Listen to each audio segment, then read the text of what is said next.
going to be about 8 or 9 pounds. Now, let's prepare a cephalopod, a squid. So, you grab the head and you grab the body. You hold the body loosely and then you twist as you pull the head out and the insides come out. The next thing you want to do is these long feelers here. We're going to take these off.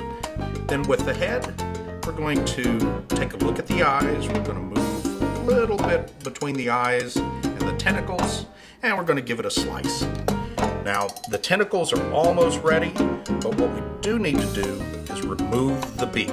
And you just press up a little bit, and the beak comes out. There's a little cartilage in here called the quill, and it's along the backbone of the squid. And you want to pull and pull until you get hold of the end of it. Press your finger down in a little bit, and then pull. And you can see why it's called the quill, because it looks like the quill of a pen. We're going to take the skin off the squid. If I were grilling the squid, I would retain the skin because it would crisp on the grill and be a wonderful addition to the flavor and texture of the squid. And then to remove the fins of the squid, the fins of the squid are quite edible, and we're going to use them in our stuffing.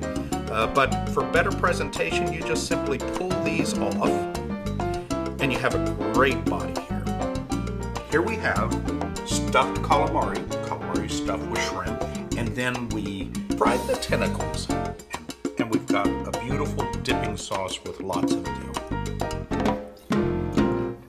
Ooh, mommy, that's good. Cheers, everybody.